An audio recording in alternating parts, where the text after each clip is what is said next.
വാഴുന്നിതാ മാമ്പൂവിൻ തണലിൽ ചിത്രത്തിലെൻ പെൺകൊടി താനെ മൗനത്തിൻ്റെ പച്ചപ്പ്.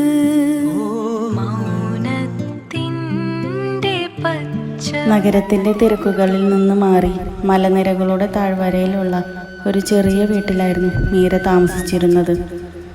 ചെറുപ്പം മുതലേ മീരയ്ക്ക് സംസാരിക്കാനുള്ള കഴിവില്ലായിരുന്നു. എന്നാൽ വാക്കുകൾക്ക് പകരം അവളുടെ വിരൽ ചായങ്ങളിലൂടെ സംസാരിച്ചു. ലോകം അവളെ മൗനത്തിൻ്റെ ചിത്രകാരി എന്ന് വിളിച്ചു. മീരയുടെ ലോകം അവളുടെ തോട്ടവും അവിടെയുള്ള മരങ്ങളുമായിരുന്നു. അച്ഛൻ മരിച്ചതിന് ശേഷം അവൾ ആകെ ഒറ്റപ്പെട്ടപ്പോൾ മുറ്റത്തെ വലിയ മാവായിരുന്നു അവളുടെ ഏക കൂട്ട്. സങ്കടം വരുമ്പോൾ അവൾ ആ മരത്തെ കെട്ടിപ്പിടിച്ച് കരയും. സന്തോഷം വരുമ്പോൾ അതിൻ്റെ തണലിൽ ഇരുന്ന് ചിത്രം വരയ്ക്കും. ഒരിക്കൽ ആ ഗ്രാമത്തിലൂടെ പുതിയൊരു പാത വരുന്നുവെന്ന വാർത്ത പരന്നു.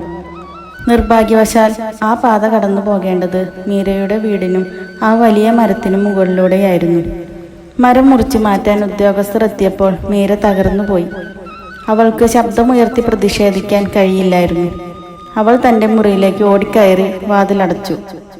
അവൾ ഒരു വലിയ വെള്ളക്കടലാസ് എടുത്തു. കണ്ണുനീർ തുള്ളികൾ കടലാസിൽ വീണലിഞ്ഞു. അവൾ കണ്ണുകൾ അടച്ചു പ്രാർത്ഥിച്ചു. തൻ്റെ പ്രിയപ്പെട്ട മരത്തെ രക്ഷിക്കാൻ അവൾ തൻ്റെ സർവ്വശക്തിയും ഉപയോഗിച്ച് ചിത്രം വരയ്ക്കാൻ തുടങ്ങി. ചിത്രത്തിൽ അവൾ തന്നെ ഒരു മരമായി സങ്കല്പിച്ചു. അവളുടെ തലമുടിയിൽ നിന്ന് പച്ചപ്പും വള്ളികളും പടർന്നു പന്തലിക്കുന്നത് അവൾ വരച്ചു ചേർത്തു.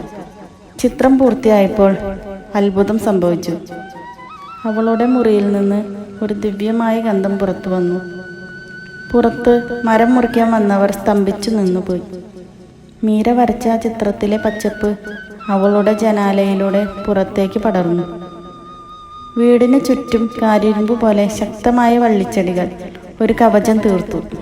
ഒപ്പം മനോഹരമായ പൂക്കളും വിരിഞ്ഞു. മീര ജനാലയ്ക്കൽ വന്നു നിന്നു. അവളുടെ കണ്ണുകളിൽ നിശ്ചയദാർഢ്യമുണ്ടായിരുന്നു. അവളുടെ തലമുടിയിൽ യഥാർത്ഥ പൂക്കൾ വിരിഞ്ഞിരുന്നു. പ്രകൃതി തൻ്റെ മകളെ സംരക്ഷിക്കാൻ നേരിട്ടെത്തിയ പോലെ തോന്നി.